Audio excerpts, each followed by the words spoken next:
রোজা থেকে কাজ করতে করতে একদম ক্লান্ত। আসসালামু আলাইকুম, কেমন আছেন আপনারা? আশা করি আপনারা সবাই ভালো আছেন। বরাবরের মতন নতুন আরেকটি ডেইলি ব্লগে আপনাকে স্বাগতম। সকাল হয়ে গেছে, তাই আমি ঘুম থেকে উঠে পড়লাম। ঘুম থেকে উঠেই আমি মশারিটা ছাড়িয়ে নিচ্ছি। মশারিটায় প্রচুর পরিমাণে ময়লা হয়েছে, এতটাই ময়লা হয়েছে ফ্যানের বাতাস মশারির ভিতরে ঢুকছে না। তাই ভাবলাম মশারিটা ধুয়ে দিব, এক সাইডে রেখে দিলাম। এরপর গায়ে দেওয়ার কাঁথাটা আমি সুন্দরভাবে ভাঁজ করে নিলাম। বেডে সারা রাত ঘুমানোর কারণে বেডশিটটা কিন্তু একদম এলোমেলো হয়ে গেছে। তাই আমি বেডশিটটাকে সুন্দরভাবে টান টান করে গুছিয়ে নিলাম। এরপরে দেখেন আমি চলে আসলাম ওয়াশরুমে। আগের একটা ভিডিওতে আপনারা দেখতে পাচ্ছেন আমার বাসার আমি 2টা বেডশিটই চেঞ্জ করছি। সেই বেডশিটগুলো আমি টয়লেটে রেখে দিয়েছিলাম, ধোয়া হয় নাই, যে কারণে আজকেই ধুবো। তাই দেখেন আমি একটা বালতিতে পরিমাণ মতো পানি নিয়ে হুইল পাউডার দিয়ে সুন্দরভাবে গুলিয়ে, এখানে আছে বেডশিট আর হলো বালিশের কাভার, এগুলো আমি সুন্দরভাবে ভিজিয়ে দিলাম। এগুলো ভিজানো হয়ে গেলে আমার এক্সট্রা আরও কিছু কাপড় আছে, তাই আর একটা বালতি নিলাম। সে বালতিতেও দেখেন পানি দিয়ে হুইল পাউডার দিয়ে গুলিয়ে নিয়ে এই কাপড়গুলো আমি ভিজিয়ে দিব। এখানে শাহানাজের একটা শার্ট আছে, শার্ট ভিজাইতে যায় আবার ঝামেলা, গয়নাগাটি সব কিছু খুলে নিতে হয়। যাই হোক, এগুলো সব কিছু খুলে নিয়ে আমি এগুলো ভিজাই দিব।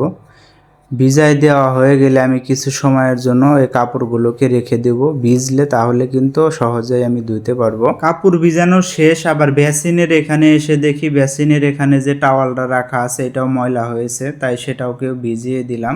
এই ফাঁকে আমি চলে আসলাম বেসিনটা পরিষ্কার করতে। দেখেন আমি বেসিনটা একদম সুন্দরভাবে পরিষ্কার করে নিলাম।